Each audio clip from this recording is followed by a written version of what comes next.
I'm Amy Pascalia Abra Asima, the University Librarian and the Regional Maritime University, and also the Principal Investigator for our ORCID Global Participation Fund project during the third cycle of award, which started in February 2024 and successfully ended in January 2025. It's a pleasure to be part of this panel and to share our journey with the ORCID Global Participation Program. We first learned about the ORCID Global Participation through ORCID's communication and outreach, particularly LinkedIn posts, with a link that outlined the fund's aim to support underrepresented regions in adopting ORCID. As a university committed to strengthening our research infrastructure and global visibility, we immediately saw alignment with our institutional priority. We realized that a grant like this could accelerate our efforts to improve persistent identifier adoption and enhance research transparency, especially for our early career researchers in RMU and the academic community in Ghana as a whole. Once we identified the opportunity, we formed a small working group which included the library and the university research unit staff, with support from the administration and finance officers. The application process was clear and well-structured, and ORCID provided detailed guidelines, which made it easier for us to tailor our project proposal. We focused on two key gaps: low awareness and adoption of ORCID among faculty members, researchers, research managers, librarians, and graduate students in Ghana, and limited training and support available in our context. However, we also realized that there was lack of ORCID integration with local systems in academic and research institutions in Ghana, and with that, we added it onto it. Despite the tight timeline, the collaborative nature of our team and ORCID responses support helped us submit a strong proposal. Our project, titled ORCID Adoption in Academic Institutions in Ghana, aimed to increase ORCID adoption across academic and research institutions in the 16 regions of Ghana. The project was to introduce and adopt ORCID in Ghana through nationwide training of librarians, faculty members, postgraduate students, researchers, and research managers. The rationale of the project was to introduce and adopt ORCID for increased visibility and discoverability of researchers and their academic institutions in Ghana. The project leveraged on the Consortium of Academic and Research Libraries in Ghana, CALIG, and the Ghana Library Association, GLA's support for the nationwide training. We created awareness nationwide via the CALIG and GLA networks, the social media, print and electronic media, and also through the ORCID swags that were provided. We also communicated officially to universities and research institutions in the various regions of Ghana for collaboration and support, and conducted baseline surveys to understand current awareness levels in the 16 regions. We also launched a nationwide ORCID registration and outreach campaign. We designed customized workshops and outreach content materials tailored to specifically focus on the communities. We conducted a total of 16 workshops across the country during the project. So these are some of the pictures from the workshops. We initiated integration of ORCID in institutional repositories, journals, but with the use of only the Sandbox membership APIs. We established a sustainable support model for continuous ORCID engagement via the help of the regional champions that we created and the advocates, and also with the help of LipSense early career researchers, which you can see some of the members at the down in a picture with the former university librarian of University of Ghana, that's Dr. Theodosia Adanu. If you look at it very well, down the picture in active researchers by country, the statistics of ORCID researchers before the project was about 12,000. However, now we can boast of over 2,000 active researchers in the ORCID registry from Ghana. And with this, we help in removing the duplicates out of the researchers' records that we had. For our future plans, we continually support ORCID awareness creation and adoption in Ghana and beyond. through in-person workshops and webinar series for institutions that were not able to benefit from the training during the grant period. And this is ongoing. A picture at the down shows a workshop that we ended just 3rd to 4th of September this month. And we are looking forward to the establishment of ORCID Regional Consortium to help with the ORCID membership organization APIs.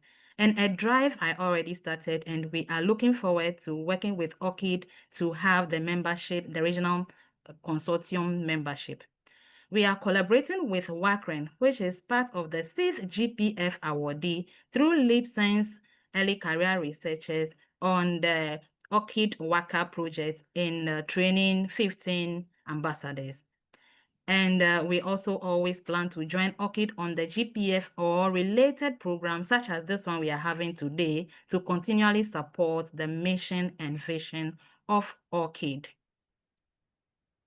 But when you look at the diagram, the statistics from the down, you will see that the countries with ORCID membership organization in Africa is very low. So far in the West and Central Africa, you can see only Nigeria being part. And even with that, we have only 3 member organizations in ORCID. So we are looking forward to working with ORCID to have the regional consortiums formed. This project directly supports our strategic goals around research feasibility, open science, and digital transformation.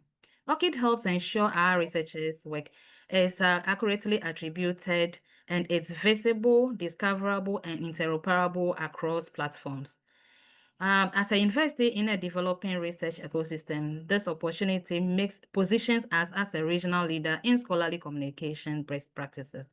It also strengthens our collaborations with other institutions and builds capacity within our research support services. The ORCID GPF has been a catalyst for meaningful change at our institution, RMU, and Ghana as a whole.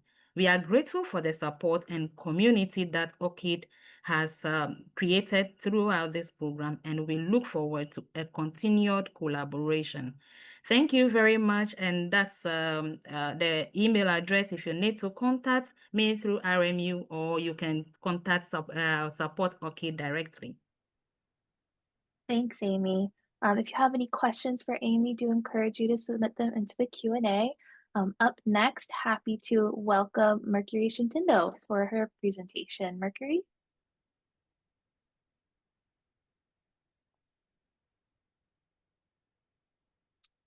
Mercury, can you hear us?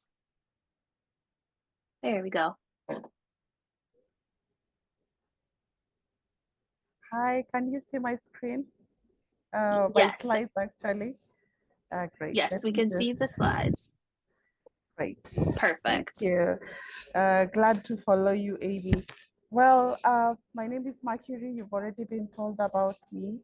And I'm just going to talk about our project and also just how did we find out, why are we doing this? Our project is just let me move that. Okay. It's called Strengthening Research Integrity through ORCID Integration.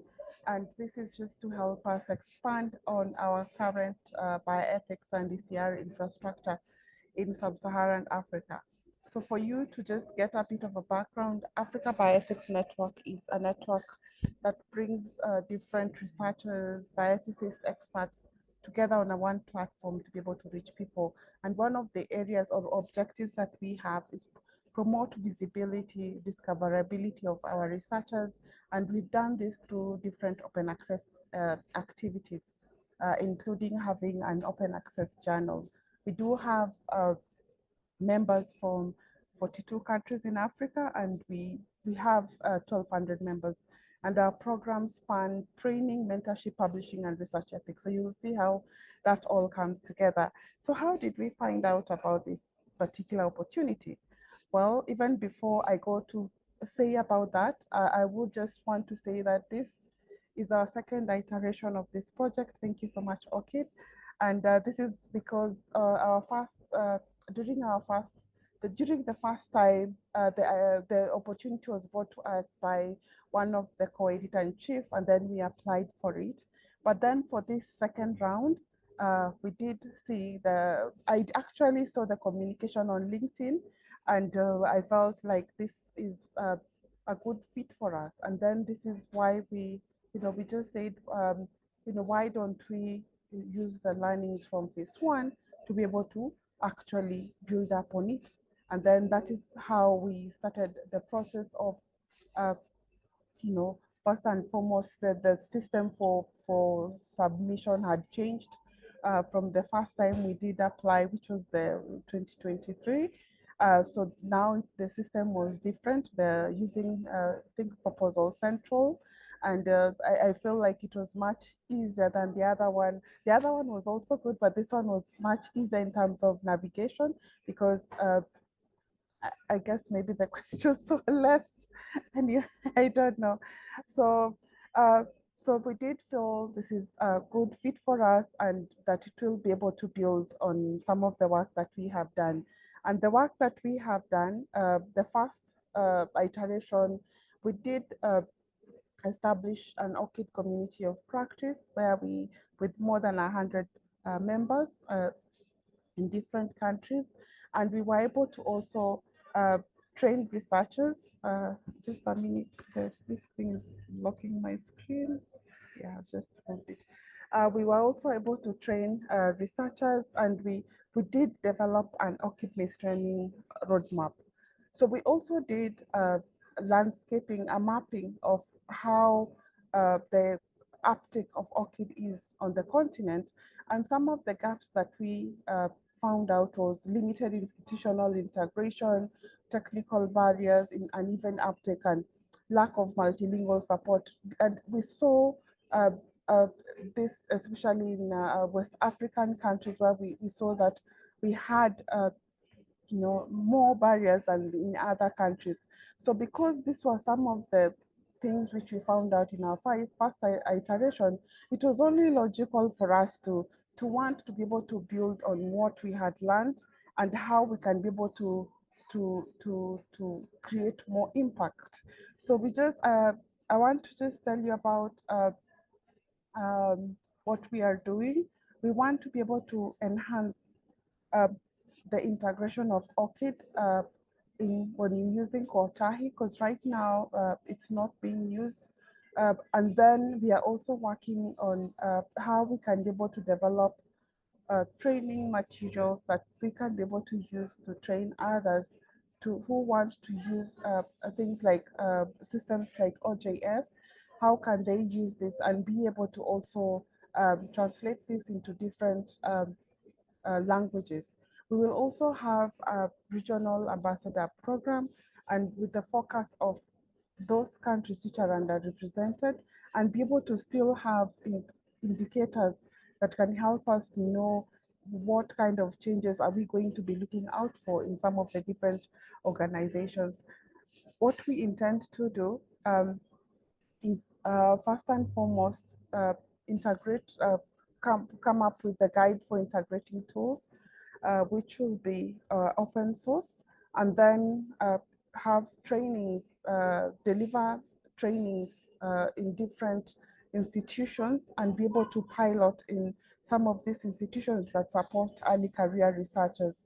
And then, of course, I've spoken about launching the Regional Ambassador Initiative in 4 countries. So these are our milestones: recruit ambassadors, technical review and planning, developing training materials and guides and video tutorials, and finally be able to do monitoring and evaluation. Now, some of the things that we intend to achieve will be to increase the uptake of ORCID, because the use of ORCID has been able to help many of our researchers, you know, uh, be able to become accessible, visible, and even get funding opportunities. Because as we are seeing, ORCID is getting more and more integrated with many other different systems. So it makes your work easier, even for peer reviewers. We are having a peer reviewer training next week, and one of the areas that we're going to train in is this.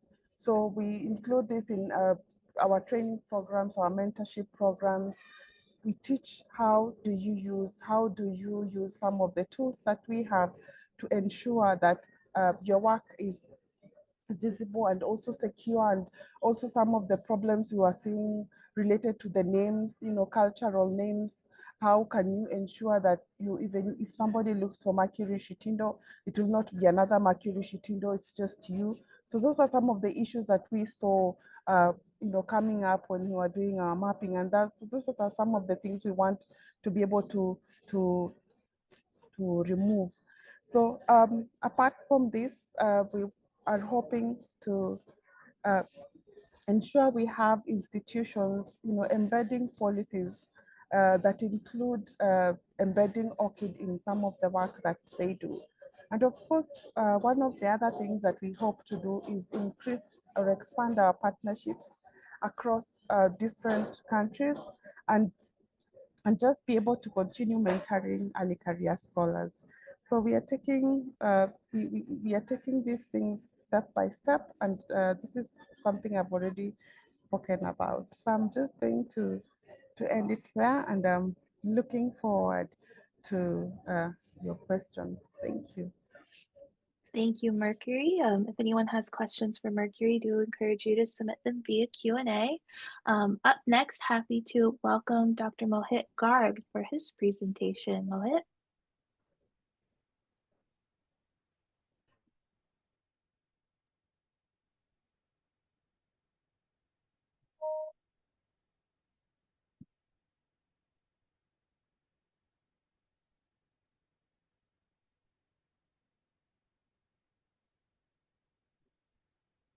Hi everyone, good evening, good morning, good afternoon, everyone. I am Mohit Garg, presently working at Assistant Librarian at IIT Delhi. So I'll be talking about my project, what we have done at IIT Delhi and India about through this ORCID Global Participation Fund. So to do that, I'll just share my screen, and I believe it's visible to all of you. So Yep. we gave this project the name Enhancing Interoperability of Indian Research Data. So the idea is that we want to make, like there is already two other grantee were working in India about the promotion of use of ORCID and the creation of ORCID ID. So we extended this approach in the next way so that, we could, connect this ORCID in the workflow, in the researchers institution workflow, and I'll be discussing about that, what we have done through this and what are the different challenges we faced. So, if I talk about why ORCID Global Participation Fund, why we applied for that. So, it's our already ongoing work on open science, the way UNESCO Open Science Regulation came, and through that we were working on different aspect of doing research, digital tools for research, and the kind of different PIDs. So, we are already focused on two other PIDs, like even DOI, like to some work with data side, and then about RORID. Okay, so if I talk about how I got to know about this ORCID Global Participation Fund, frankly speaking, it was like through the network, but it's also my team. I would like to name that person, Mr. Mukesh Behra, who just I think seen some on the LinkedIn and asked me that sir, if we can apply for this grant. And so first, we were not the very successful in the first grant when we applied in May 2023. At that time, our idea is that we will be promoting the use of ORCID and the creation of ORCID ID, but it was we couldn't succeed to get that grant. And then we say that each failure give you the way to get the success. So that's why we applied for the second project in the ORCID.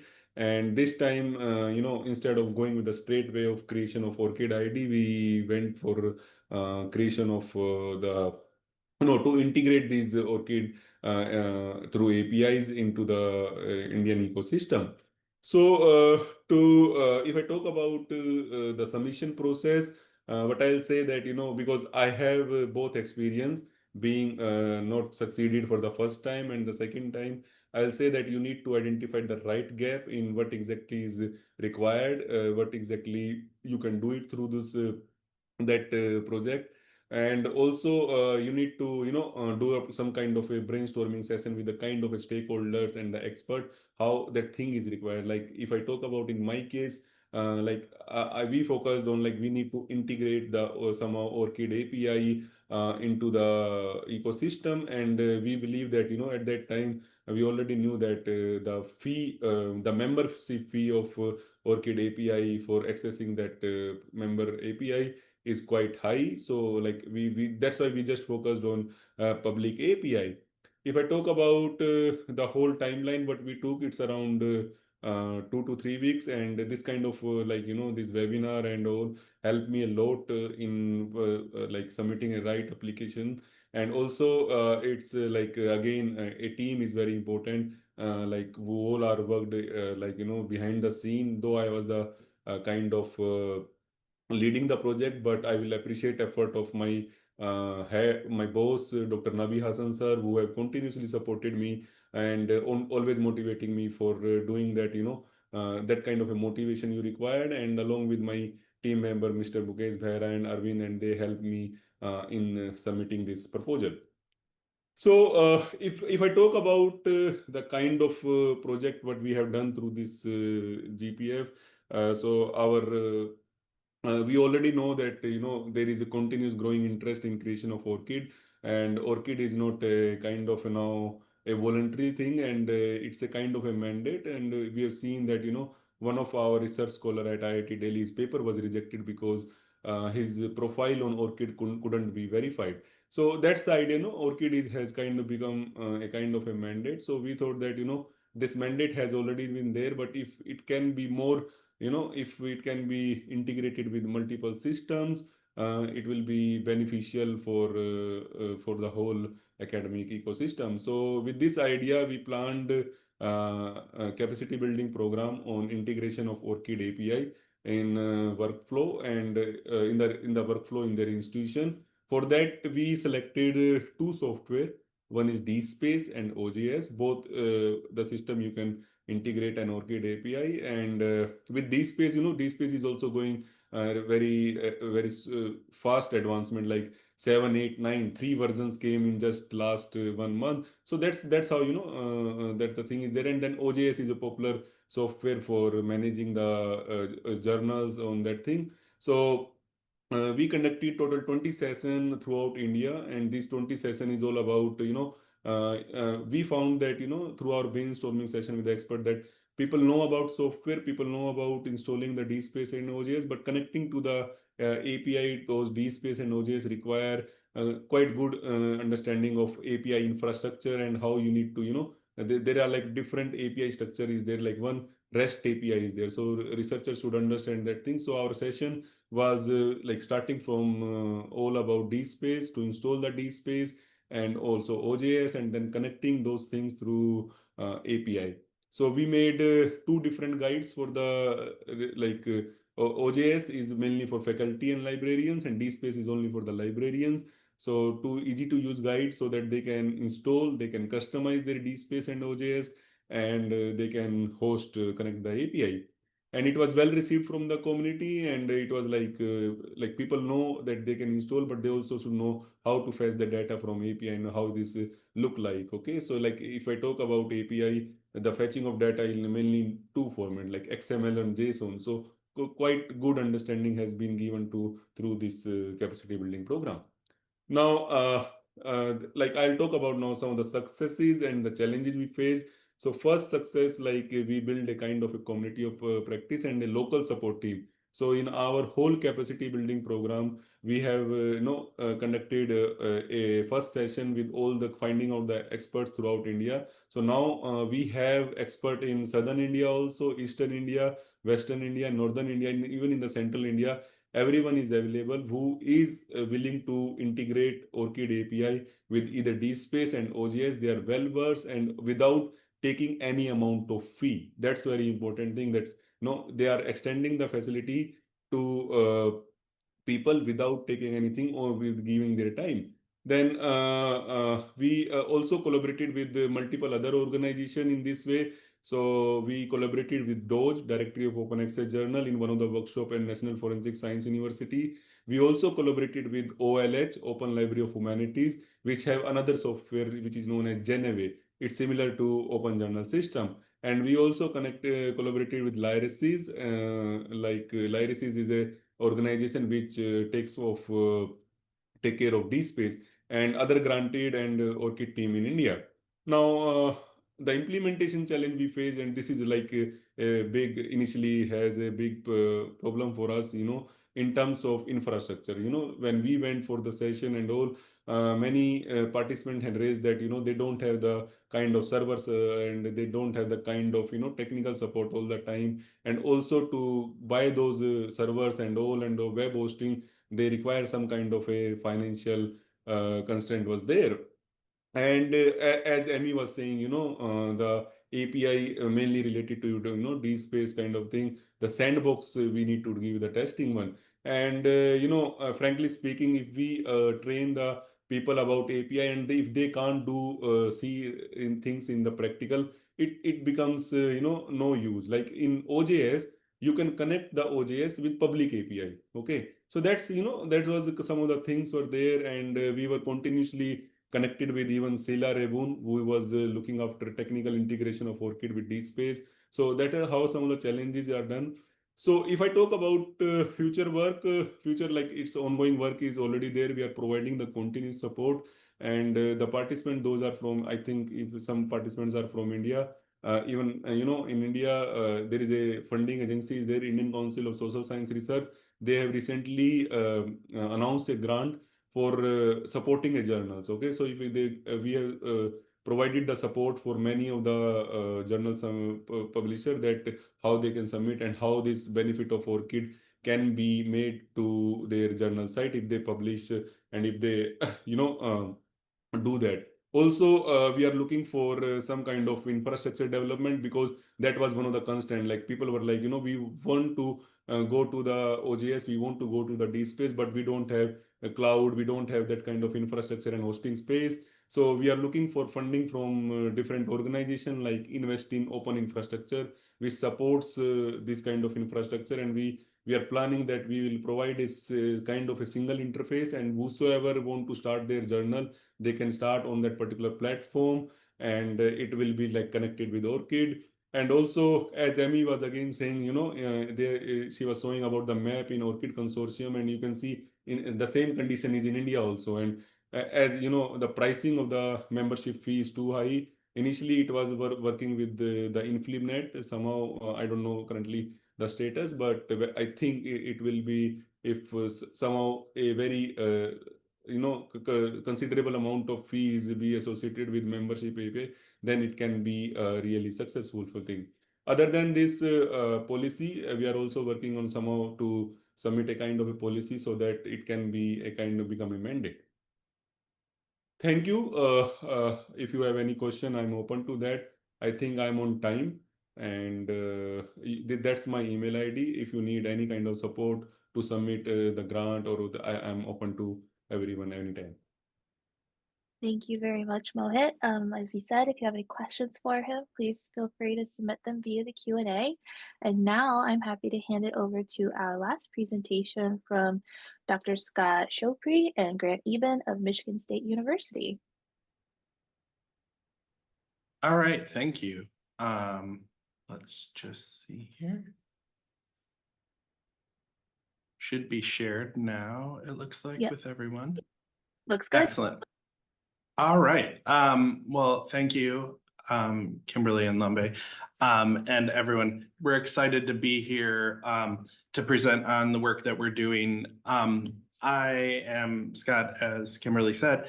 I'm from Michigan State University, particularly the MESH Research Lab. So I serve as Assistant Dean for Academic Technology and Scholarly Engagement in our College of Arts and Letters and Direct MESH Research. Our lab focuses on the tools, frameworks, and connections to build the future of digital scholarly communications. So we, among things like this project, we run Knowledge Commons and build Knowledge Commons, which is a globally available platform for supporting open scholarly work and practice. And you'll see how this work ties in with that as we talk. And we are also working through other systems such as Pilcrow Review, which is an open peer review system, and other ways of connecting scholarly data and profiles. So ORCID is a really core part of the work that we do across multiple platforms and projects.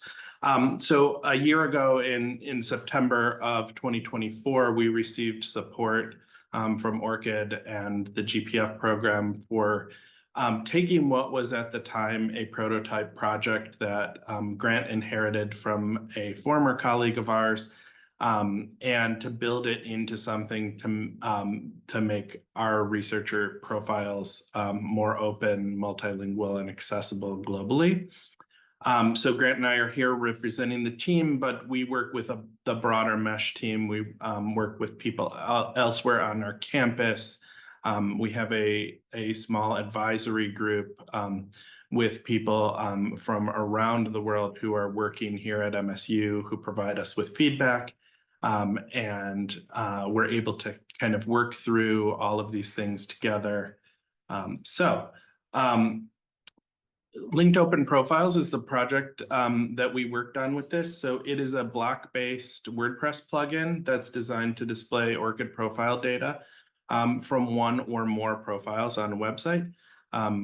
It is something that we had been using a ORCID profile WordPress plugin that was available years ago, where the developer had kind of stopped the project, and we had gotten connected with ORCID and with Lyrasis, with Sheila Rabin through Lyrasis back then, and trying to understand how this worked. And so we were dealing with this problem, right, of researcher data being locked in these proprietary systems and not being connected across systems. So even within our own projects like Knowledge Commons and Pilcrow Review, our data were not trading back and forth. And so we ended up in this space that we all end up in with outdated information or information that looks great in one space and didn't get updated in another space. So this funding really allowed us to make the work global and to really start to think about how to use ORCID as a key component of trading this data back and forth between systems.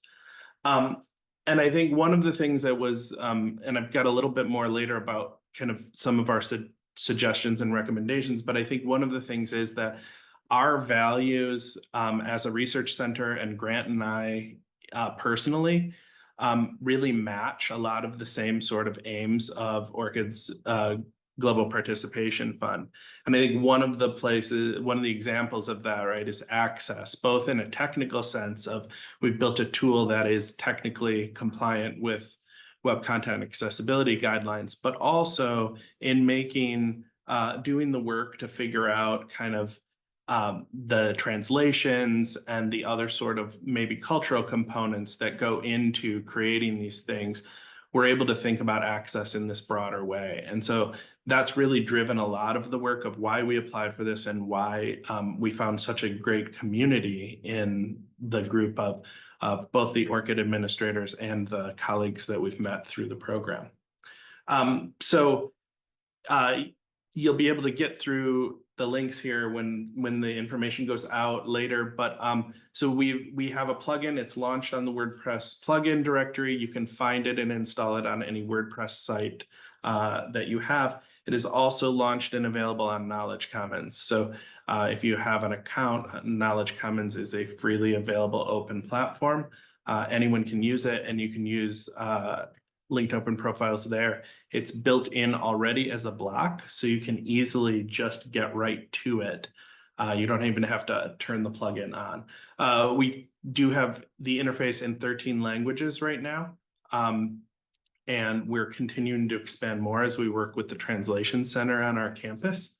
And as I mentioned, we have accessibility standards that we've met with it. And one of the things that's been really nice that we took some care to build in there, Grant took some care to build in there because Grant is the the brains behind all of the technical components of this, was really ensuring that the plugin takes on the styling of the site that someone has built. So while we're technically compliant accessibility-wise with the structure of the plugin, it also takes on the style. So no matter what themes or how you're building out a site, the plugin matches with that and helps you to have it so that it looks like it's part of your site. Couple of challenges that we have found is that translation timelines have been longer than expected. This is the first project where we've embarked on a really major effort to translate the interface. And so while we had the framework underneath it, figuring out this sort of work of finding translators is sometimes hard here in the middle of the US for certain languages that we wanted to make sure were translated in. Grant did a lot of research on that ahead of time to find out what were the largest spoken languages in the areas that we were trying to provide support and expansion for. And so some of those places, some of those languages, it's been a little difficult to find translators for. The balance of simple and usable has been something that we're regularly working through. And so that was something, though, that was core to our focus on access, of wanting to ensure that no matter who picked up the website, who installed the plugin, it was easy to use and simple to figure out what you were doing. Because while we are working on documentation and training materials, we're hoping that the simpler we can make it, the less requirements there are for that.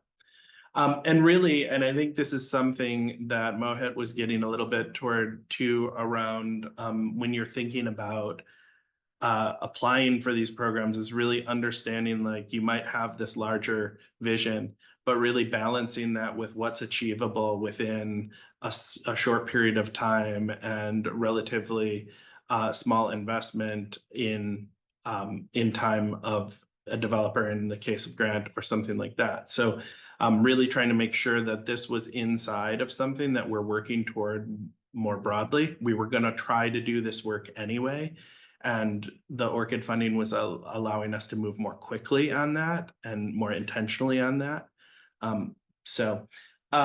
Part of our strategies and solutions, though, to those challenges is that we have weekly meetings where we're updating the broader team on what's happening. So Grant is the one who's doing the work, but we're ensuring that other people who are working on other projects understand what he's doing, why he's doing it, and have the opportunity to then provide feedback. We also then have been committing to monthly release cycles. So about the first 6 months of our project was establishing the base and getting everything working. And now we've been working on small incremental updates. And so when we meet monthly with Lambe and the other active grant participants right now, we're able to share out what we're doing each month with very concrete movements. And then I talked a little bit about our advisory group, of having these feedback mechanisms with our advisory board members so that they're guiding the priorities for what the researchers need. Last, we're just working through our sustainability measures of continuing our work. The grant period is about to end for us. We are going to continue that on and continue to work through discussing this. And as we're able to develop things out, we are, but continuing to build it into that weekly meeting is going to be helpful as we're moving on. And then I will just acknowledge here, we have some examples that people, when they get the slides, can go through that show some of the different ways that the project can be used. And then our last thing, a few pieces of general advice, starting with a clear user need and problem was really helpful for us to focus on what was going to come out of this. Like I said, balancing that big vision with the milestones. And I think anchoring that your proposal and your work more in that sort of global equity and access frame that the program is about is really helpful for us in thinking about what we were building and why, that both helped solve the local need for us and the problems that we saw, but also trying to really understand what was the broader need around the ORCID community globally. So thank you, and happy to have questions as we're able to. Thanks very much, Scott. So firstly, just would like to thank all of our presenters today for their fabulous presentations. And before I hand it over to Lambe for Q&A, I am going to share just some helpful links in the chat. So in the chat, I've shared a informational webinar that Lambe and I did back in May that will help walk you through the grant submission process, in addition to the step-by-step proposal submission guide. So definitely check those out as you get ready to submit your proposals for the upcoming grant cycle. And with that, Lambe, I'll hand it over to you for Q&A. Thanks, Kimberly, and thank you so much to the speakers for sharing those amazing presentations. It's really great to see the progress and the outcomes from your projects, especially because, we've been on this journey together. And it's just nice to see how they've come together so well in this session. So as we move into the Q&A, I'm just going to direct some of the questions to specific panelists. But if anyone else would like to jump in, maybe to give your perspective or maybe to build up on a point, please feel free to jump in. So with that, I will get started with Mercury. So Mercury, what were you aiming to achieve with your project, and what do you hope it's going to improve or contribute moving forward? This current project. It could be the current project, the previous one. Well, I guess it's twofold, and there is of course a sort of bias. We want to increase the uptake of ORCID a lot, but our main reason is what that uptake means for our researchers. When they have that visibility, it gives them it opens them to many opportunities. And apart from just the many opportunities, it also helps them make their work credible. It's also one of the avenues they can be able to showcase what they are doing. And this is one of the ways in which we are also increasing access and and improving equity. So those are some of the things, our core values, and it looks like we are meeting an objective of ORCID to increase uptake, but you see we are actually gaining much more than just the uptake. So that's our goal. Thank you. Wonderful. Thank you, Mercury. And like I said, if someone wants to jump in, please do just unmute your mic. But other than that, I'm going to direct my next question to Mohit. So what kind of team did you pull together to prepare your grant application?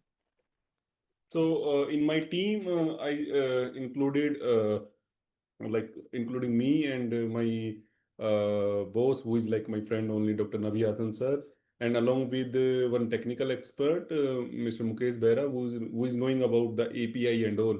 Though I have worked on the APIs, but I have limited experience. So because this was a kind of technical things, like creation of ORCID ID with browser at the front end, it's like quite easy, but like fetching up the data and then understanding it. So a person who is knowing those things as a API, the technical guy, and also the administrative person who can support me, in recruiting the things and doing the activities. So these were the two types of people involved in my project. Thank you, Mohit. I think that really speaks to having the right people on the team, just so you can submit a quality proposal. So thank you for that. And Amy, this question is for you. So how much detail did you include in your proposals? And did you focus on the big vision or the smaller achievable goals? What was your process as you did your application? Yeah, the bigger vision was there, and we focused on the bigger vision, but what you need to do is to make sure that you tailor it in line with the proposal. To make it, you have to make sure that you give the explanation of the smaller things that will make you to achieve the bigger one. So that was what we concentrated on. The bigger vision was there, but we concentrated on the smaller one to achieve the bigger one. Yeah, thank you. Also, I want to add that, because the submission process, when I was submitting the application, there has some character limit. Okay. So when I drafted the application, I added the bigger vision, and somehow the language and all, I couldn't fit it in that particular text. So I included the bigger version and with the limited things because of the limitation of the text character size in the application form. So we Yeah. have to plan in that way also. Yeah, and also to add, you have to be brief and concise, going straight to the point. You don't need to beat about the bush because of the word counts. Yeah, thank you. Wonderful. Thank you for that. And the next one is for either Scott or Grant, seeing as you're both on the call, but what stage was your project in at the time of applying? Yeah, we started from scratch, I believe. So I started this project about a year ago. The grant application was submitted shortly before that, earlier last year. But we started without any real development on this project. It was theorized and developed from scratch last year. Great, thank you. I see Mohit Yeah. has unmuted himself. Did you want to add something? Oh, I was just gonna say, yeah, I mean, I think the great thing about this was we had a kind of prototype that we couldn't build on. It had been built in a kind of unsustainable way.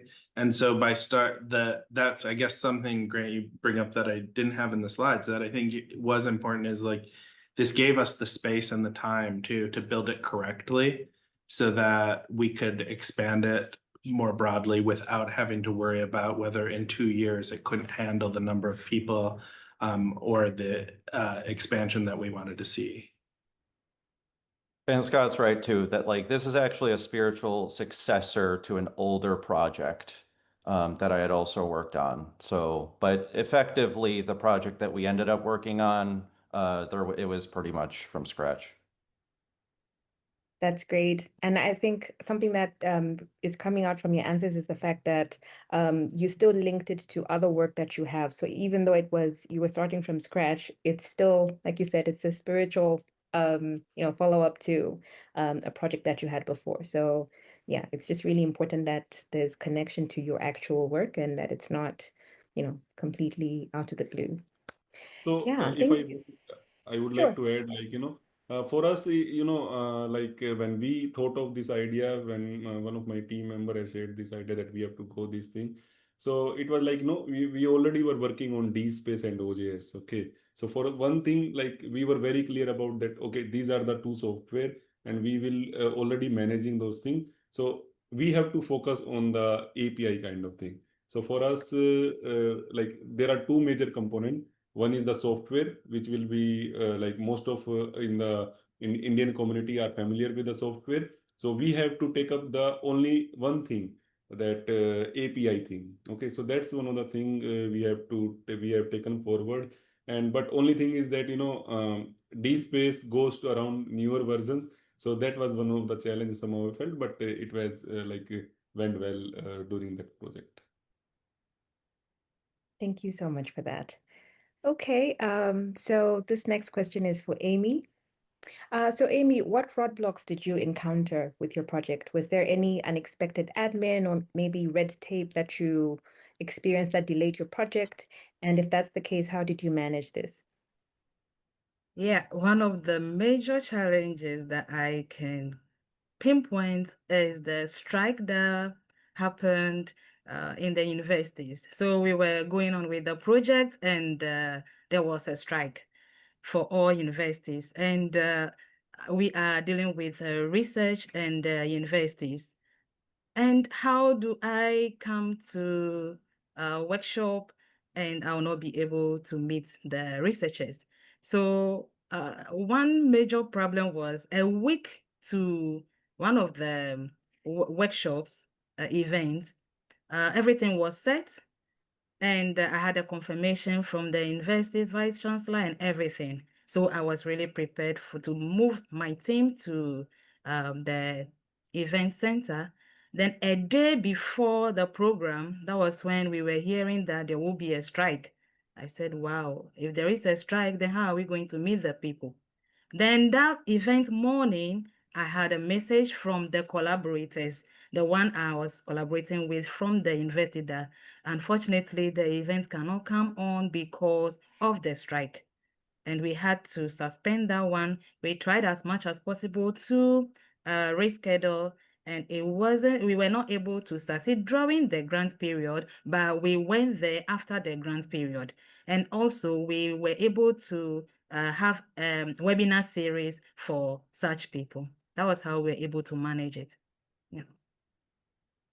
It's And very another one inspiring. to add, the challenge is that we underestimated the transportation cost.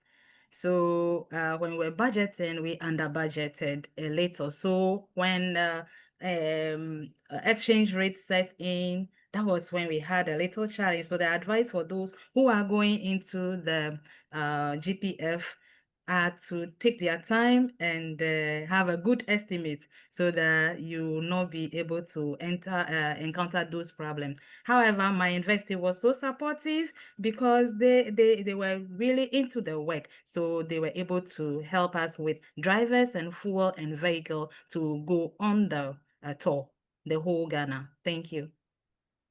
That's wonderful. Thanks, Amy. Okay, so my next question is for Mohit. So as your project progressed, were there any exciting milestones or successes that you might have experienced? So, during the project, like we have faced, I had shared with you in the initial things, we were planning to have a guy who can support us on developing the guide and all, but somehow it was delayed. But there are multiple surprises has been throughout the conducting the session. So one of the exciting thing is that we went to this place and we were conducting this session and electricity was gone. There was so much storm was there, and somehow we have managed that thing.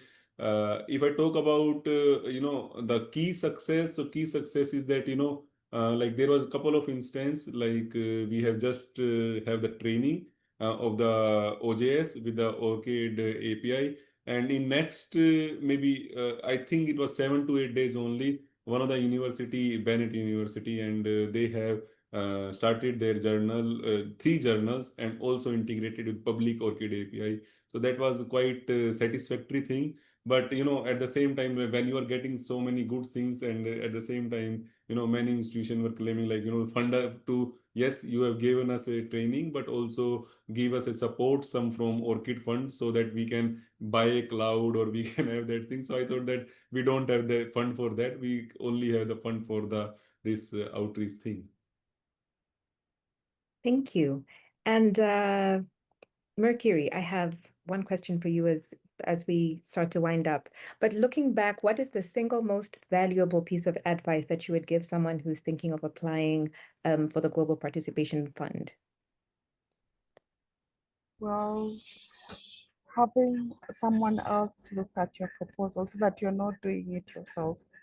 Because when you're doing it yourself, you will always miss those key elements that a second eye, a third, fourth eye would have noted even as you are. And then just ensuring that you're focusing on tangible, feasible output or idea instead of just wanting to do so many things. Because sometimes you can have a very ambitious project which might not match what a funder can be able to feel they can manage with the money, and you become disqualified based on that. Thank you. Thank you so much. And I just have one more question for two of the speakers that spoke about, the regional consortium or the national consortium, and that's Mohit and Amy. So my question to you is, what steps do you see as most important to move towards forming or joining a consortium? So either at national level or at regional level. So just very briefly. Shall I go? Or So Amy? Okay, Amy, you go. Okay, so I'll go first. For me, I think to reduce the cost, I will go for the regional consortium. So the national one, it's okay, but if you look at the number of universities that are ready to be on board, that's enough for us to go. But we need to bring other regions on board. If you look at the membership of Nigeria so far, Nigeria is big, but they have the consortium, and so far they have only 3 member organizations. But if we open it up a little and it's a regional one, we'll have a lot of member organization joining, and we will be able to help with that. So if I talk about in Indian scenario, I think we should go as a national one, because many institution in India, if you see the academic structure, they generally are under like 1 or 2 educational bodies, like Ministry of Education. Under Ministry of Education, there are multiple kind of like engineering, management, and different institution are there. And in India, there is one organization is there, I think, with whom you were already talking in, and which is also one of the grantee, InfluMnet. So if a kind of a consortium can be made with InfluMnet, that will be really achievable, because in India, all kind of a policies are already leading by the InfluMnet center. And the cost is really, like just very small words I'm saying, people are just saying that if ORCID ID is free, okay, like creation of that thing, so why not if API can also be free? Then I said that it's a not for profit organization, they need to maintain the infrastructure, so somehow some amount to be given. So people are like that, DSpace is free, OGS is free, then people say that we need to depend on fee, and then fee is in the lakhs in Indian rupees. So somehow I also don't have the answer for that, but yeah, if consortium can be made and somehow fees can be reduced in the scenario, I think same ME can also feel that kind of thing. So it will be great. Yeah, and Thank also to add on, I'm getting the hate from most of the investors so far, because we really marketed the ORCID. We told them the benefits of the membership organizations joining, and they are ready to join. However, the delay in having the consortium is a challenge. So we will be very glad to work with you to have the consortium as soon as possible, to have Ghana on the map, and also other West African countries on the map. Thank you. Also Great. Asian countries and India also with you. Okay. Wonderful. Thank you, everyone. I'm going to hand over to Kimberly as we are now just over time. Thank you so much for your insightful answers. Yes, I echo what Lambe is saying. I want to thank all of our presenters today for joining. Scott, Grant, Amy, Mohit, and Mercury. Thank you very much for your time today and for sharing with our community your experiences of using the Global Participation Fund through ORCID. And I want to thank our audience for joining us today. And we look forward to seeing everyone at a future event. And take care, everyone. Bye bye. Thank you. Thank you, everyone. Bye. Thank you. Bye. Thank Bye. you.